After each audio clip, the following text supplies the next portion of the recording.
he decided to give it a try just to get the money. What he didn't know was that each challenge was designed not only as a test, but as a character builder and teaching tool.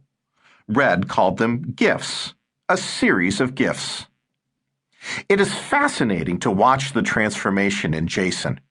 He learns the value of hard work, loyalty, giving, family, and several more important qualities needed for a successful and responsible life. Toward the end, he sits down to see the video showing him his next assignment.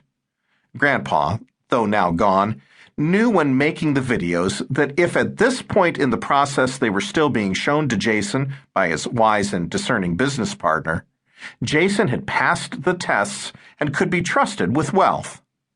Almost. When this latter video begins, Red says, "It's time for you to learn to dream, Jason." Like the character in the movie, I was riveted to the television. What a concept, I thought. The test of dreaming. Jason was given a very large sum of money and told to do anything he wanted with it. And just in case you decide to watch the movie, that's where I'll stop. The timing of watching this movie was perfect for me. I was in a season of re-examining my life, analyzing the past and wrestling over the future. As part of this process, I planned a week alone to think and pray. I had a cabin reserved for the week, but when I arrived, it just didn't feel right. I decided to follow my heart. This isn't the place.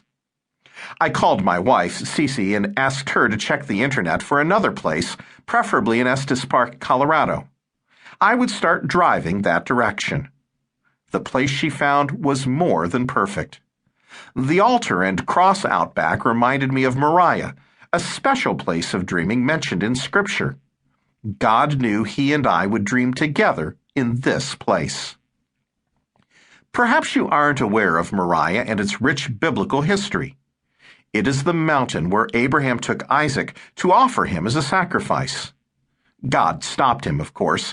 He had only wanted to paint a picture of himself offering his son on the cross centuries later. Moriah was the actual place where this would occur. There, on that momentous mountain, Abraham and God dreamed together.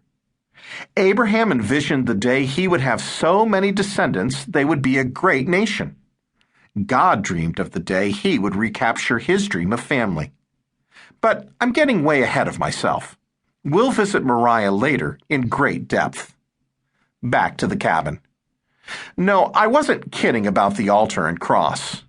Behind the cabin, 30 or so yards from the deck, was a well-built rock and mortar altar at the base of a rugged but sturdy wooden cross. There was a beautiful stream just off the deck that forked several yards upstream, then came back together a few yards downstream, forming a small island directly behind the cabin. Someone had gotten onto the island and built the altar and cross just for me. I thought as I stood gazing at it. There it is, the place where God recaptured his dream. I wonder what he has in mind for me this week. I would not be disappointed. As the week progressed, I found myself being drawn into a thoughtful analysis of my life. What had I accomplished? Which of these accomplishments were truly worth the time and effort? How many would stand the test of eternity? As painful as some of it was, I was trying to be brutally and utterly honest. What dreams had I pursued under the banner of "for the Lord" when my heart had deceived me and they had actually been for me? Many dreams passed the test. Some failed. It was painful, but it was good. At one point, the Lord steered my mind toward Jacob, a grandson of the great patriarch Abraham. It seemed that Abraham, like Red, had a grandson with great potential buried under layers of carnality, egotism, and selfish ambition. Jacob, like Jason, had to be transformed and then taught how to dream appropriately. I saw myself. It was during that holy time with the Lord that he taught me much of what is in this book. He showed me the process Jacob had to walk.